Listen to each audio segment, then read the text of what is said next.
against nuclear power. The Green movement has been responsible for stifling progress in nuclear power, and myself, even though I am smelly and don't wear underwear, am no hippie. A little bit of history. This is a memorial to the site of the first nuclear detonation in 1945.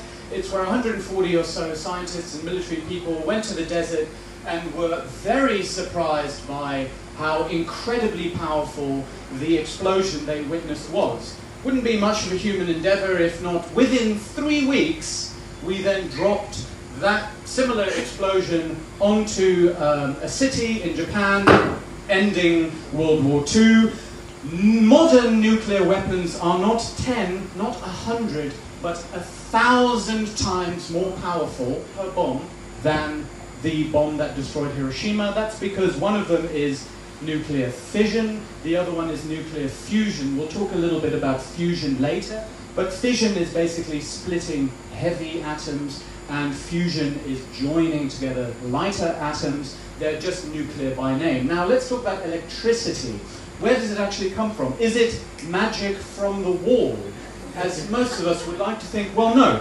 It's actually some of our greatest resources, engineering minds, have come together, and it's nothing short of a wonder of modern human society. How do you make electricity? Mostly by boiling water.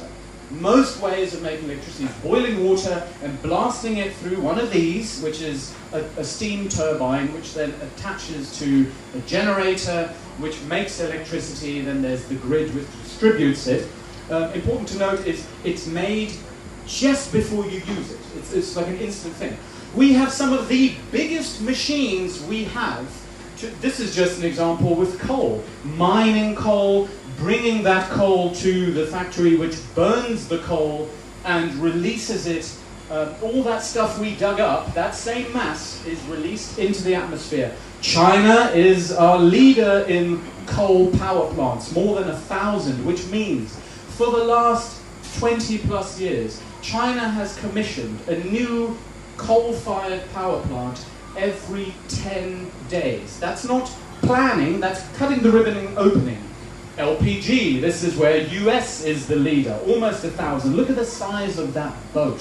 That's the type of infrastructure we have to dig up shit that made from carbon and pump it back into the atmosphere, all in the name of making electricity. And let's remind ourselves what our atmosphere is. This thin little apple skin around our planet. 78% nitrogen, 21% oxygen, almost 1% argon, who knows what that is, 0.04% carbon dioxide. That's how little it is. If that raises, we're in big trouble. I myself am a big fan of solar power. That doesn't use steam or turbines, but it only works when there's sunshine, and I also like to have electricity at night, as most people do. Let's talk about hippies. They have stifled progress for nuclear power development. Challenging nuclear weapons, fantastic, great work done. But nuclear power, good intentions aside, you still need the electricity. So, build coal plants, build LPG plants instead. There is a valid argument against nuclear power, and that is nuclear waste. It's a problem. It's very dangerous. It lasts tens of thousands of years. You don't want to go near it. What language are we speaking in 10,000 years? To be able to tell people, stay away from this bunker where we stored this crap. Other arguments not so powerful. We've got it's a terrorist attack site. Okay, well, so is any building. I don't want it in my backyard. It's very expensive. It takes a long time to build a nuclear power plant. Well, yeah, it does if you protest against it and don't have it in your neighborhood. Let's talk about technology advances. Most nuclear power plants that are operational today were built in the 70s and 80s. This is a truck made by Ford from 1972, and this is its equivalent from this year. The technology has advanced hugely, and that parallel can be made with nuclear power plants as well. The most famous nuclear power plants we've all heard of, Fukushima was commissioned in 1971. Well, no wonder it exploded when there was a tsunami. Chernobyl, 1978. 3 Mile Island in Pennsylvania also had a nuclear meltdown, was commissioned in 1974. But the technology has far improved beyond when those things happened. For a politician, it's a total third rail to touch this, but modern nuclear power, much shorter-lived nuclear waste, many times the energetic yield. The possibility of meltdowns has been excluded. You know, you've got a seat belt now in your car the way that nuclear power plants are much safer. This is a fusion reactor, the one we can't do yet, but the same technology that the very big bomb can do, atomic versus thermonuclear. It's an experiment in France. It's huge. Here's another photo of it. Basically what it does is fuse hydrogen into helium. It's about 20, maybe 25 years away from being a viable commercial way of making electricity, and when that's done, we don't need any other way to make electricity. This is the holy grail of energy generation. It is only nuclear by name, the way that nuclear energy now is. There is light at the end of this tunnel, and we just need to make the next 20 years work.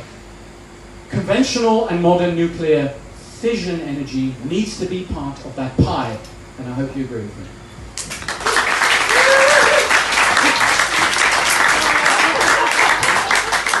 Thank you so much, that was amazing. I have a million questions. I'm going to ask one before I go to the audience. Sorry. What do you think about the gatekeeping of nuclear energy? So where certain nations say that other nations are not allowed to develop and research it?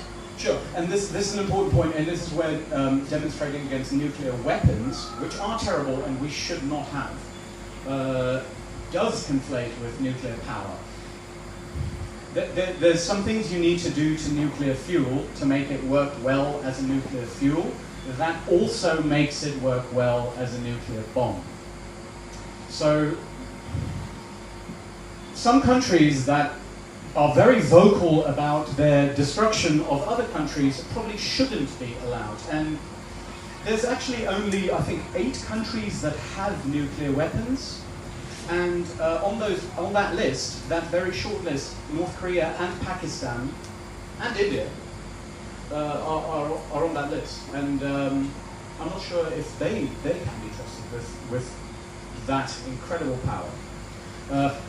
That being said, modern day nuclear power can be generated without enriched fuels that can be used for weapons. So again, weapons and power generation are different, and they should be considered. Right, thank you so much. Now, does anyone... Okay.